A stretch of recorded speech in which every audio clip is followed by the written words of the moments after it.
Dan Kirkpatrick. Come on, guys. The crowd can't go mild. The crowd's got to go wild. Who wants more fights? All right.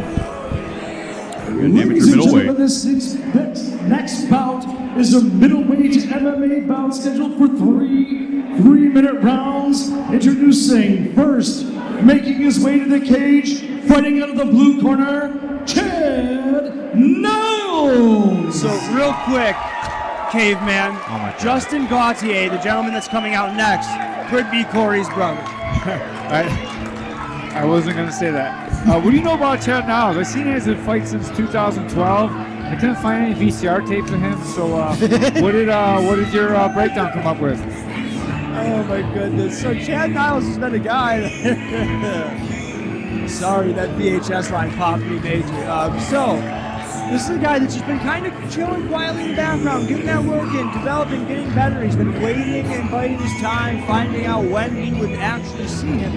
He had to have that perfect opportunity. He had to have the one that was right for him. Correct matchup, an even matchup, a fair one. No being thrown to the wolves. He's a guy that, like you said, his last fight 12 years ago. Why do you want to come back after 12 years to be thrown to the wolves? This is a guy that wanted a good matchup. Justin Gauthier is going to give him just that tonight. Yeah. We said that he's a BJJ blue belt. He's been boxing since the age of 14. Definitely getting that conditioning in. He looks physically strong. And his opponent making his way to the cage, fighting on the red corner, Justin Gauthier. Poor Corey Norman taking Battenfield's ribbing.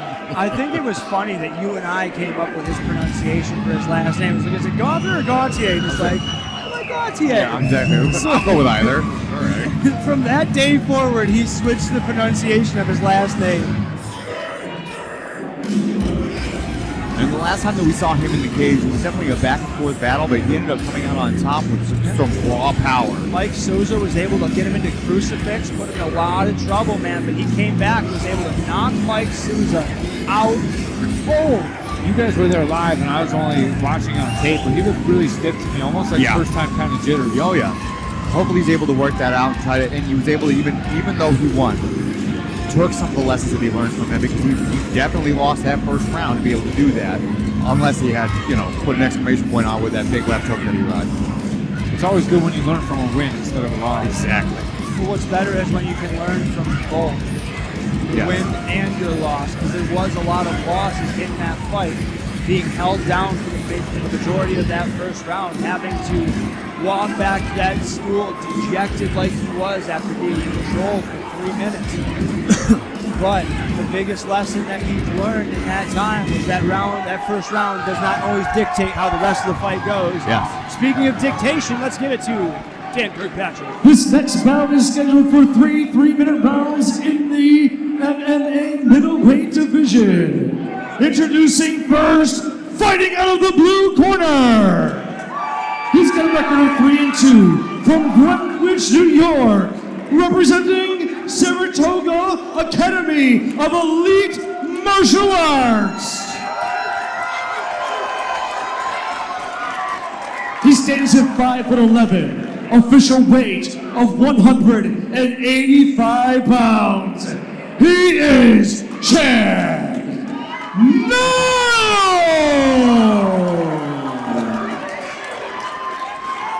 He's built like a Chad. And his opponent, fighting out of the red corner. He's a Muay Thai fighter with a record of 1-0 out of Plattsburgh, New York, representing Rob Hugas Brazilian Jiu-Jitsu and Ludus Combat. He stands at 5'9", weighing in at 183 pounds. He is Justin Gauthier. I like that. I learned about his last name. Right, guys? That was a great story. Yeah, here we are, the Dull Men's Club, cage side for DonnyBrooke, New York. All right, about to get this main card underway. All right, ladies and Doing up gentlemen. to touch gloves, see how it goes. This fight brought to you by Celsius Live Fit. We have Gauthier in the, well, I guess these guys are both in black, so. Black and yellow for Gauthier, and black and red for Niles. Gauthier starting with hands low. Zach Bonner, our third man in the cage, is Gauthier. Gauthier already swinging, taking some heavy shots already. Niles is throwing some heavy shots, both high and low. Niles going for that takedown. Double underhooks already right against the cage, going for the outside trip. Niles ends up on top in half guard. But we did see that last time with Gauthier that even though he made mistakes and got put into a bad position, he was pretty defensively sound. Looks like that arm being clamped down, maybe going to scoot over to the other side for an arm triangle. Niles trying to apply that shoulder pressure right into the side of his head just to get him to turn, so that if he does turn back into him and bridge, he doesn't really have a base to kind of go off of. Well, ring rust for Niles. Came right out. Looking sharp. Yes, he did. Throwing shots right down the center. Zach Bonner keeping a close eye here. These guys not allowed to strike to the head. Gauthier trying to put a little bit of pressure on that cage that maybe he can try to scoot a hip out and try to build from the base. He's got an underhook right now. Let's see if he can build up. You know, Gauthier's last fight, he was able to take strikes to the head. Being in Vermont, they do allow ground and pound to the head for novice rules fights. Looks like Gauthier doesn't really know what to do from this position right now. He's not yet up. They're Really working building on the arm base. over there. Can't really see it from our angle, but he was cranking on that for a minute. He might be trying to set up, and he's definitely holding it down. Oh, yeah, he's definitely trying to set for a key lock. Gauthier is able to kind of get back out, able to get head pressure. Trying to maybe wall walk a little bit here to give himself some more space to work. It's hard to wall walk because his spine's actually facing the other direction from the shoulder pressure. Well said.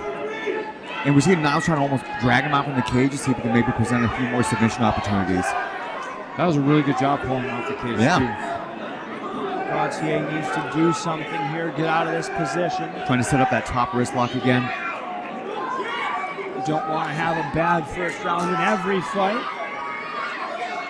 Oh, that was close. Okay, man, I don't know your opinion on this, but after you've gone for a submission maybe once or twice, I don't know what you tell your fighters, but being able to kind of abandon that and try to go back up to the feet we go. Especially when you're having so much success on the feet, too. Yeah. Like, it's all about having good fight IQ. Yeah. Gauthier able to shut with a double leg. Well done. He just blasted through him with that. That's why they call it a blast double, Ben. Thanks for that, man. I appreciate it. We got Justin Gauthier fatheads in the crowd over there. I'm not even playing, bro.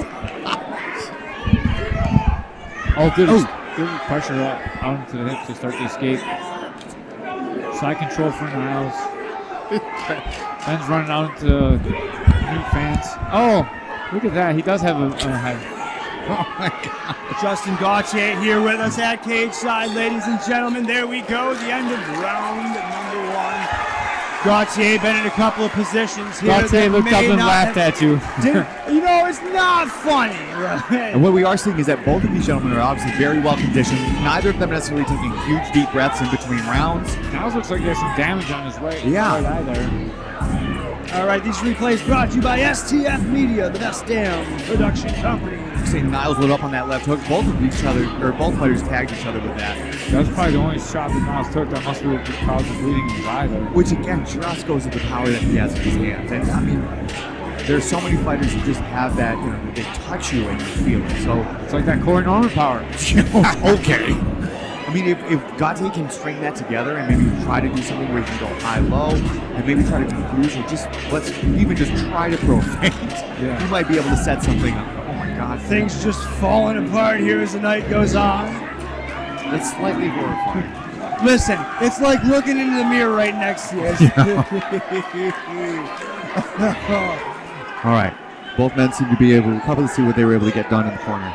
All right, the Justin Gauthier in the cage here, ready to go to war again against Chad Niles, Saratoga zone. Niles is a smoking leg kick. You're just joining. Well-timed takedown attempt. Let's see if he can finish it. Up and down. Well done.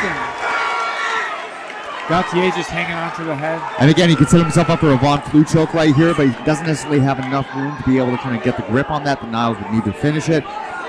But at this point, neither fighter is really able to do much from this. If you're just joining us, I'm Ben Field alongside Corey Norman, the caveman himself, Jeff Denz. We're here at the Saratoga City Center. Niles maybe looking to try to set up a chin hook, being able to try to turn, trying to isolate those arms again. Gauthier just making his little mistakes, turning his head in towards the cage here. tiny little mistakes and just keep them down. And those add up, though. Like, those are those mistakes that add up, and they cost you rounds, they cost you moments, they cost you seconds in a fight that you can't get back. And here we are, halfway into this fight, just about, and he spent majority of this time in these types of positions. He spent a lot of energy too. He's really tense, trying to roll through instead of using his legs. You can't just push him off the ground. Right.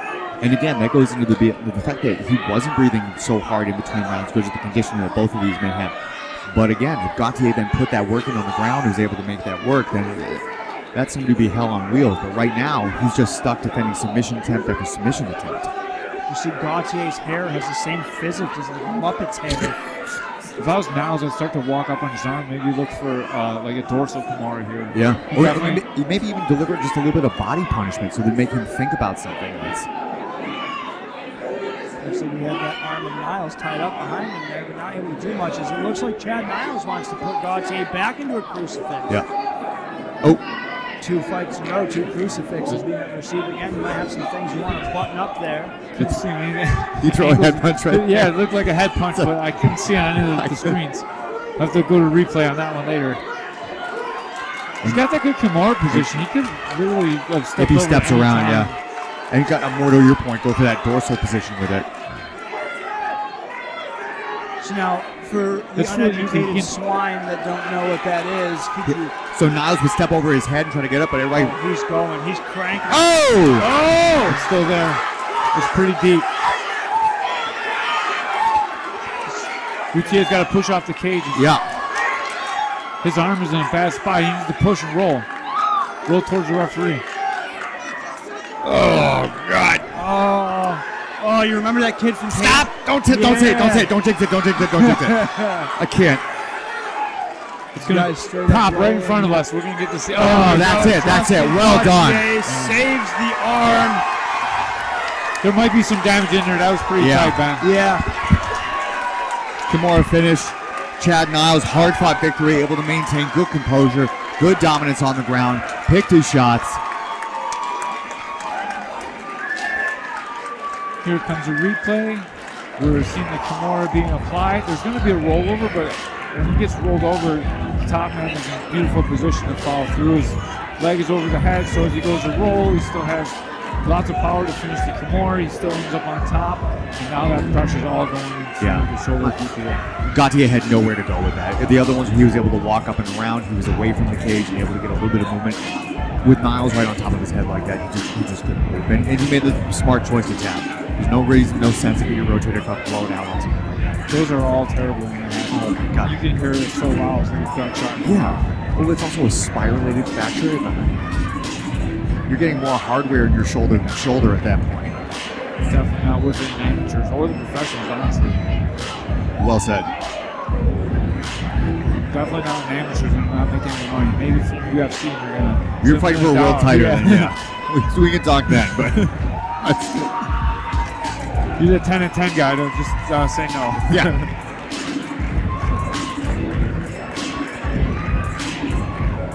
Impressive performance for Niles. 12 years off. Jumped right back in there. Looked really crisp on the feet. Was able to get underneath the punches right into the takedown. Yeah. Yo, real quick, if your support system ain't making you a fathead, you need to get a new support system.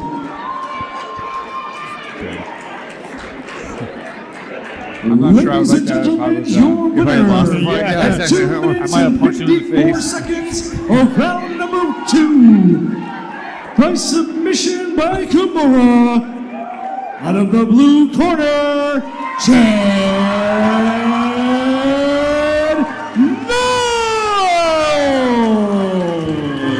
Ben's got some stones for sure. That's how the tougher, stupid comments. Yeah. You never know which mid head comes. I don't think he's too tough, so it must be. Hey, you know, I'm really gonna say it. I'll say it. I'll tell him when he comes back too.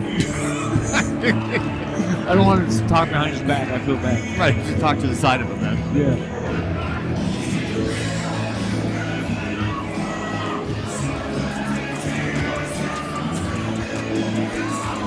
Look forward to seeing more from Niles. All right, I'm here with Chad Niles, man. Take that kind of 12 time off. years. You know, you never know what happens in between rounds. long Like that, or in between years. Come on fights. over You here. know, life happens. They Things happen. want to see you at home. Chad Niles, 12 years, and somehow. Looking like an MMA version of Adam Levine up there. How do you feel now ending that hiatus? When I fought last, I was a young kid. I was 20 years old. I just exerted a lot of energy. I feel better than I ever have. I feel like my cardio is better, my mental game is better, everything's better, and I have more to prove about getting there. So I want to ask you about the whole title thing. I think it might be early, 12 years, one fight. Are you willing to put that hay in the barn and do the work to make that title become a reality for you? Yes, sir. Give me that strap. Give me that opportunity. I promise I'll deliver. All right, ladies and gentlemen, here he is, looking cut up from the butt up, all muscular. Your winner, Chad Niles. It's impressive performance. Impressive performance. Yeah. But trying to put a little work in. He got down to the very crisp. Yes, Get your mind blown. When they throw shade, that's when I glow. I'm so ahead of y'all, that's a different time zone.